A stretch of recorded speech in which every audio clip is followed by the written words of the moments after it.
that no one is stealing from anyone else based on what the halacha entitles the individual to. So we were talking about the wife. We had started this conversation, bottom of page Chavches. Ubar mindain yesh od lahayer bahanach tzavos shakostim bizmanenu. He says, what about the wills that we write nowadays? The mikre shakotev atzava'a hu nasui isha, where the testator is married. Asher yitzuyar lifa'amim she'enosnim la'alminato et shela, where the almana is not being provided for according to what she's entitled to by Torah law. Shaharedina litol mizanos u'chasus v'diruch leitashmish u'refua she'ein la kitzva. An almana is entitled, a widow is entitled to be sustained off of the estate for an indefinite and interminate amount of money, for an indefinite period of time and for an interminate amount of money. She's entitled to food, clothing, room and board. Is that the right word? Uchlei tashmish. She's entitled to utensils, in other words, whatever she needs. She's entitled to a furnished apartment with utensils, urefua, and medical care. These are all the things, and there's no limit to her entitlement as far as her ability to live off of the estate of the heirs. Kamoshin isbar be'evan ha'ezer simin tzadi gimel v'tzadi daled ha'ayin tes ha'ayin sham. V'gam notelis ksuvasa, and she also is entitled to the ksuva. Now, when a couple does a prenuptial agreement, let's say they're getting married later in life, and they go to the lawyer, and he's a wealthy man, and it's his he's marrying a young tzatzkala because she makes him happy, but he also realizes he doesn't want her to be a gold digger. So he says, well, I'll marry you on the condition that this is what you're entitled to if I predecease you, right? I'm only 30 years older than you, so, there's a good chance that I might predecease you, right? I've had to deal with cases like this. And so if he doesn't do a prenuptial, not only is there going to be real issues in secular court, but there's going to be issues potentially halachically. Let's say he doesn't leave her. Let's say he leaves his whole estate to one of his children from his prior marriage, and she's left with an insufficient amount of funds. Okay, v'gam notelis v'lo mibaya kishahabanim nolim hakol lefi tanai hatzava, ela afilu im hi notelis chelek b'nechasim haredina litol ad kedei shiur kol ha'izavon l'kaim chiyuvim elu hanal. But let's say, the man doesn't have a large estate.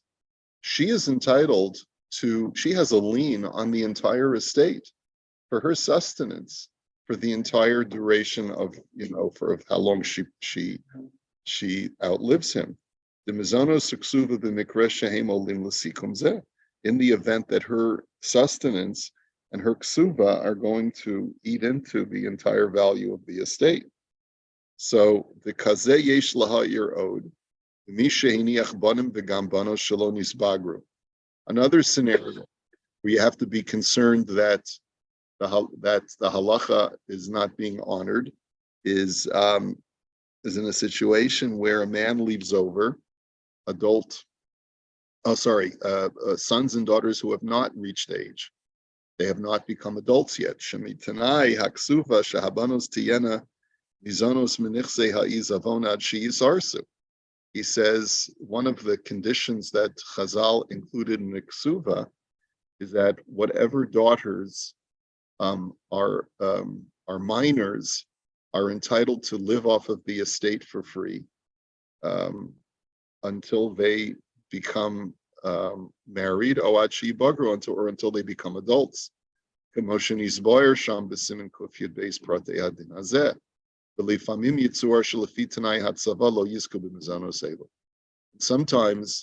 in the will, aren't given those provisions. He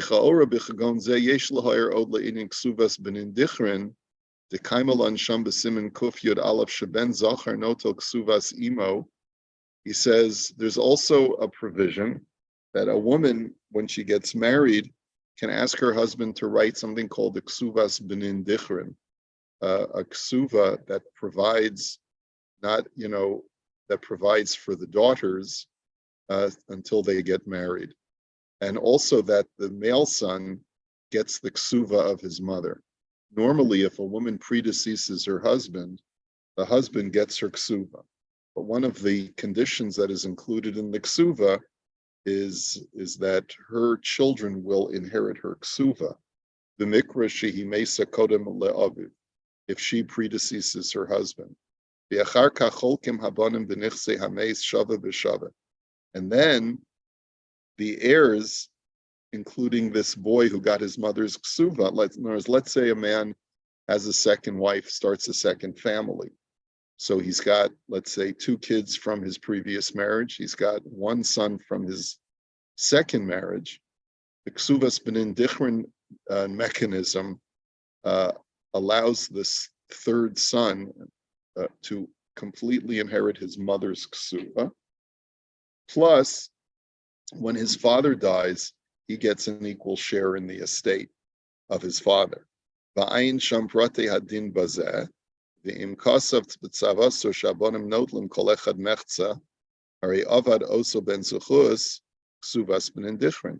And if the son is only given, let's say, an equal portion of the father's estate without being allotted his mother's ksuva portion, so that also is not doing it according to what the Torah would award or what halacha would award him to.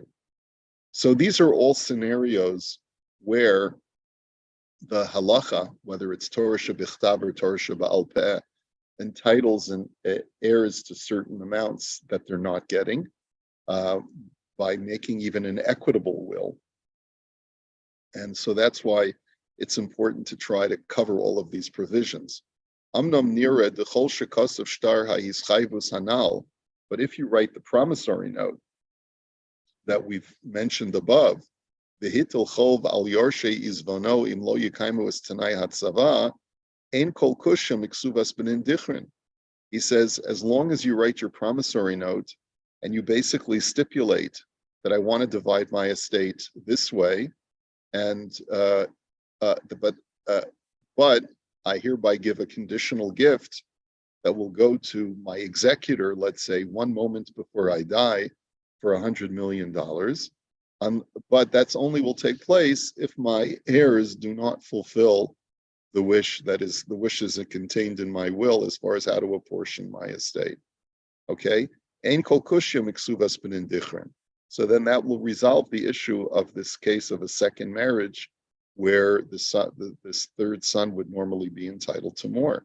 The hakaimalan sham b'shulchan aruch the ksuvas benin dichrin din Yerusha Allah below din bal chov. Uchida amar b'ksuvas nun heyam and aleph.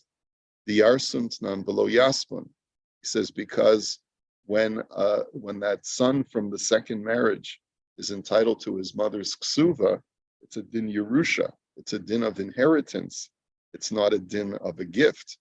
The kevin shezuchusam din Yerusha shuv nichlalu b'shtar hayischayvus shehitul chobal hayorshim im lo yekaimu es tanai hatzava laseis la'cheirim v'yerushasam kefi shenichtav b'tzava.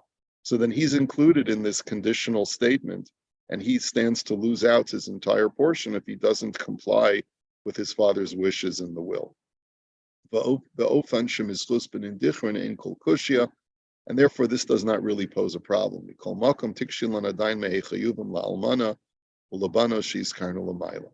But you still have the issue of making sure that the almana and the daughters are provided for, because even if, let's say, you don't want to leave your second wife any money, but Chazal awarded her provisions, and Chazal awarded your daughter's provisions if they're minors, and so that you at least have an obligation to uphold.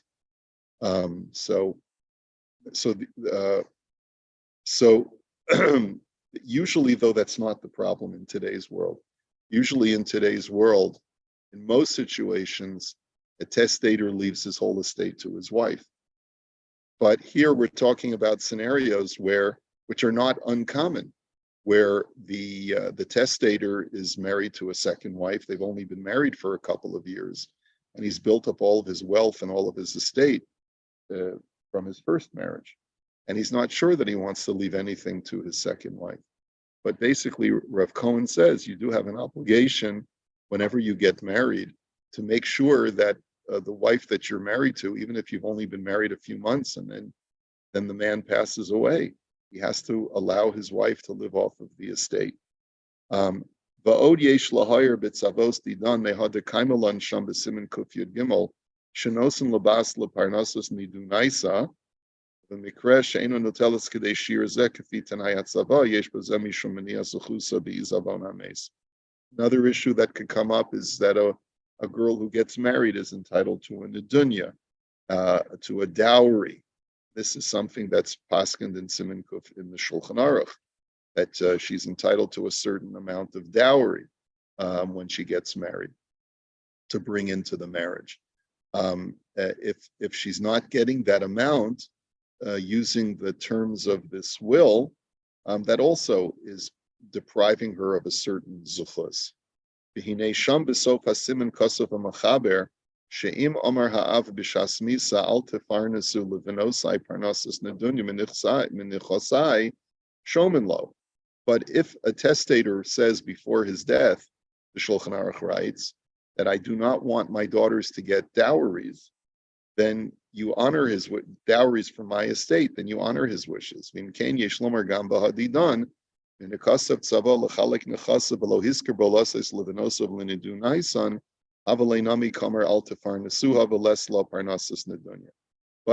if he doesn't include his daughters in his will, or he doesn't include that provision for his daughters in his will of a dowry, that also can be honored as well. I think he's really basically going all through the different permutations where the will of a testator is not in compliance with what the halacha says should normally be done.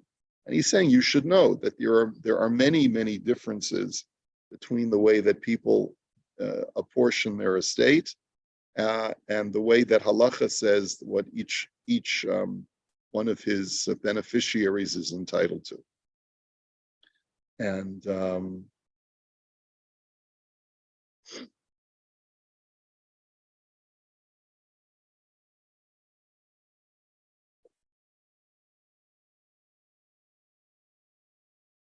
And what I'm going to do is I'm going to let me just see.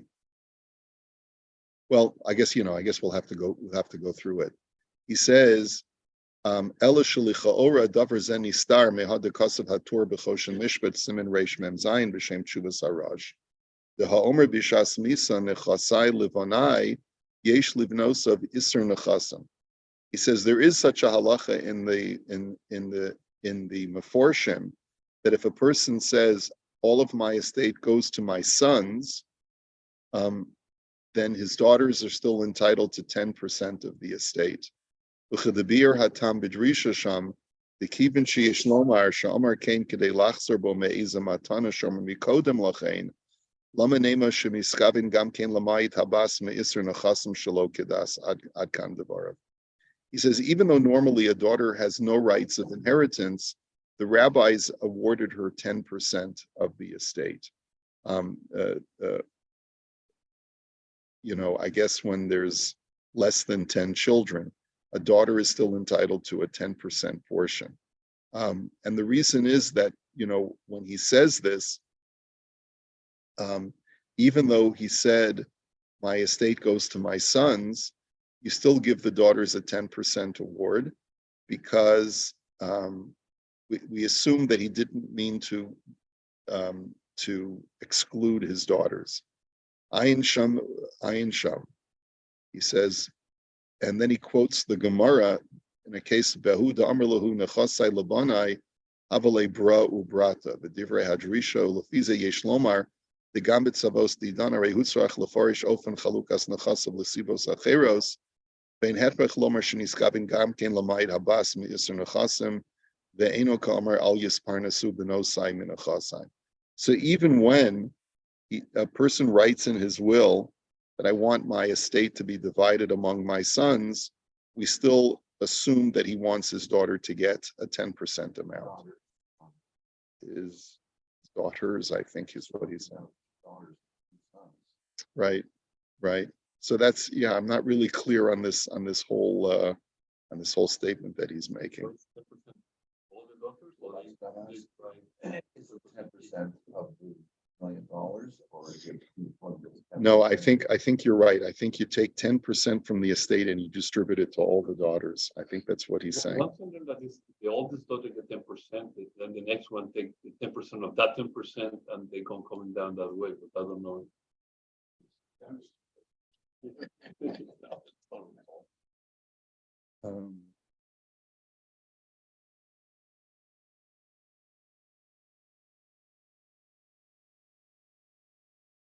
I'll have to get clarity on this halacha. I'll try and get to. No, we look, halacha l'maisa is we always distribute according to the wishes of the testator, right? In other words, all of the things that he's putting in here are really just l'ravcha de milsa, because once you've made this promissory note provision, none of these other clauses really you have to worry about.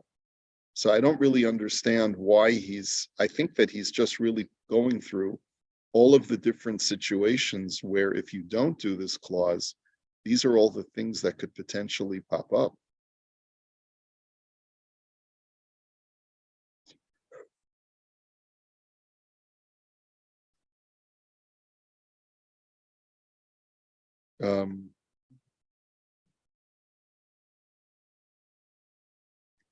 First of all, I'm not privy to you're talking about a halachic prenup, Yeah. or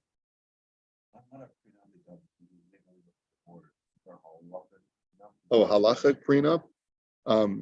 I see it probably in about half the weddings that I do, approximately. And the reason why it's not more is because the yeshivish world doesn't do it. Even though Rabbi Miller actually came up with a nusach that he advocates also, but the Welt is not doing it. Yeah. People who are a little bit less yeshivish are doing it because they recognize the importance of it. Or they respect the idea that they want to make sure that the woman is not going to get messed up. Yeah, well, there's an American nusach, there's a Canadian nusach, and there's an Israeli nusach.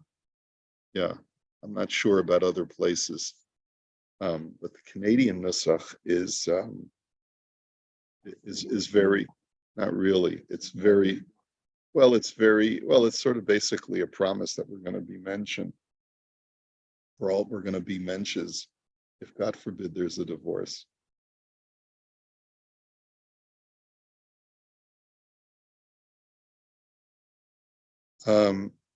Anyway, I'm just going to skip to Sif Yud. He says, "V'lochein nira denosaf al ksuvas shtar hischayvus hanal yesh gam kein limsor michtav laha patropos shel ha'izavon v'gam lechol hazochim b'tzavo u'lahodiam bo." He says, therefore, in addition to the promissory note that we have discussed already from the first chapter, there should also be a letter to the executor of the estate and also all of the beneficiaries of the estate,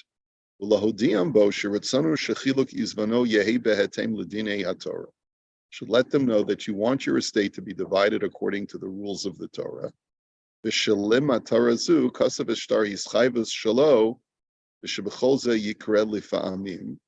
says, and that's the reason why you wrote the promissory notes to begin with.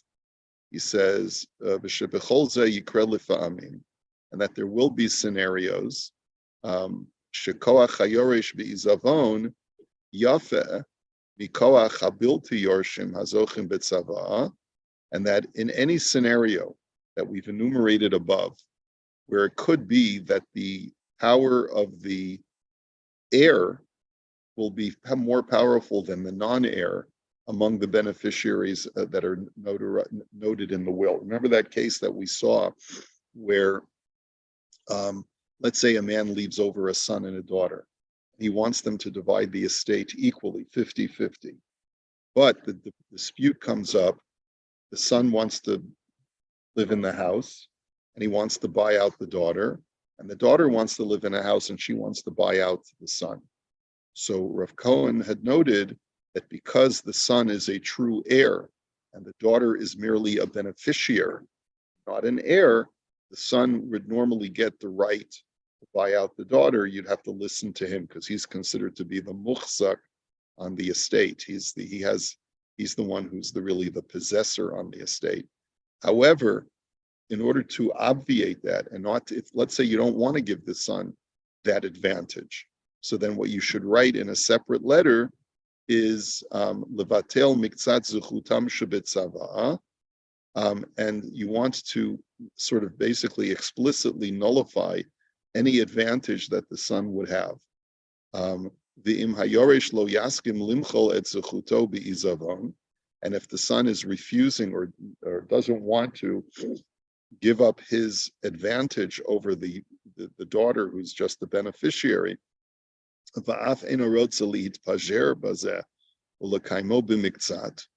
or let's say he doesn't want to compromise and to work out a compromised agreement, or the son, let's say, is a minor and he doesn't know how to be moichel, as habilti yorshim hazochim betzava chayavim levater al miktzat zuchutam shebetzava kidei lakayim edinei haTorah.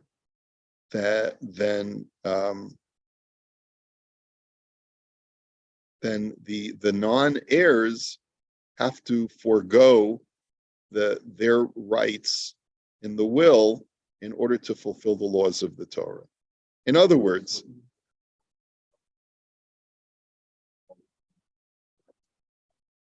well, it depends on how you want to negotiate it, how you want to allot it. If a person is a testator and says, I want to go according to the laws of the Torah, and even though the estate's going to be divided 50-50, but you should know that there may come circumstances where a true heir will have an advantage over a beneficiary. It sounds like here he's basically saying, in the event that the true heir is not moichel on his advantage, you have to give him that advantage. And I guess he says it's proper to spell that out. V'od yasker b'michtavo shebichdei levarer et din haTorah b'mikrim hanal aleim lishol pi moreh hora'ah v'yasu kahora'ah so. Therefore, I want you to go and ask a shaila. Whereas this should be part of an explicit will that you write, that in the event there are any disputes about how to divide the estate, I want to remind all of my beneficiaries that among my beneficiaries, there are true heirs, and then there are non-heirs who are entitled to portions of my estate. But since the Torah gives the heir the advantage, I want those advantages to remain intact. And if there's any dispute, go ask a Rav and he'll paskin for you. Uv'mikra shekosev hatzavahu gever, yesh lahosiv al michtavo ze liipotropsei ha'izavon v'lazochim b'tzava, legalot oznam al odot ha'chiyuvim shel ksuva mezonos sha'al izavon hameit hanasui la'almenato.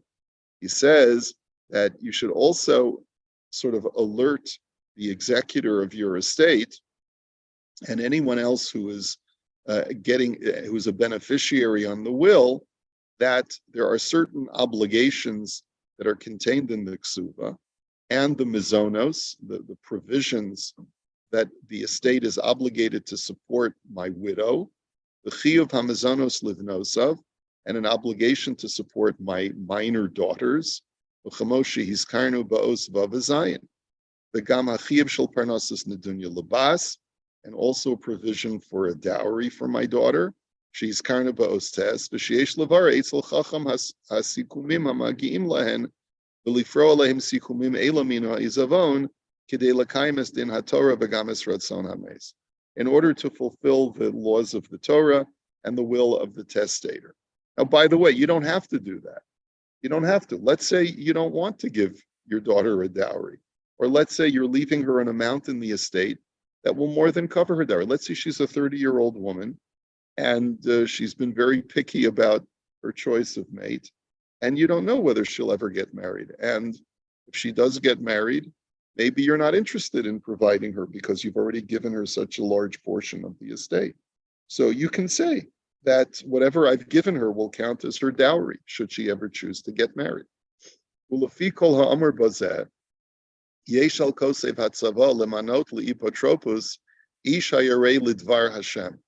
He says, based upon all of that we've mentioned, then it's important to appoint as your executor a God-fearing man, umedaktek b'shmiras hamitzvos, who's very careful about mitzvah observance.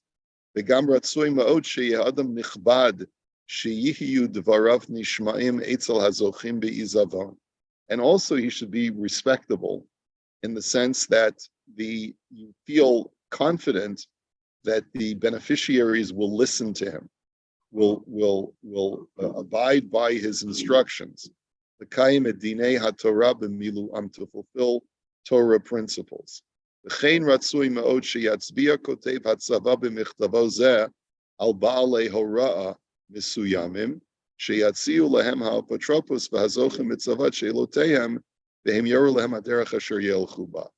It is also proper to appoint a specific poskim in your will who can basically be consultants on any disputes or questions that arise. And the reason for doing that is because in this way, you're spelling it out clearly for your beneficiaries that should there be any disputes that arise, I want you to go to Rabbi so-and-so, and if he's not available, go to another rabbi from that institution, and they'll be able to answer the shilas for you.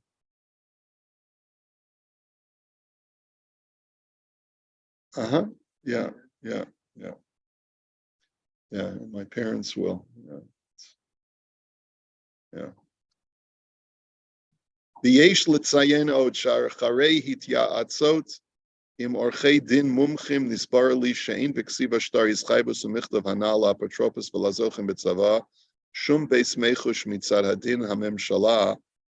He says, I've also consulted with lawyers, Rabbi Cohen says, and he says, it's clear to me after consulting with the lawyers that there's nothing wrong with writing this kind of promissory note that takes effect one moment before your death if the beneficiaries do not honor your wishes. And this letter to the executor, the lazochim etzava, and to the beneficiaries, there's nothing that would potentially contradict the law of the land.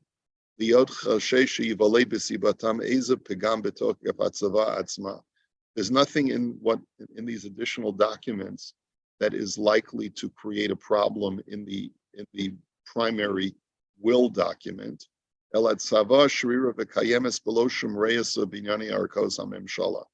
says the will retain its complete power and standing in the courts, even though there will be appended to it this additional text. In other words, you don't have to worry that in any way you're compromising the efficacy of your will by writing these additional documents. In other words, he's saying, I've checked with lawyers, they've all told me that this is going to work, it is sound, and you don't have to worry that it's going to compromise your will at all. Okay. The bottom line is that if a person wants to abide by Torah law and make sure that his almana is going to live off of the estate, let's say a second marriage, then he should write that. So he should put that into his estate documents as well. Okay.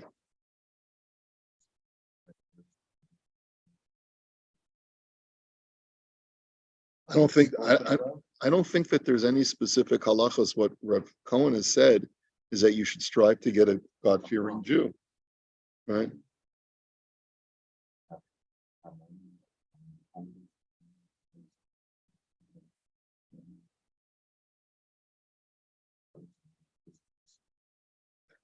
Whether they should be an outside person It sounds like he's working under the assumption that it is an outside person, although I know a lot of families who make one of the children the executor, just out of convenience, and it's not going to cost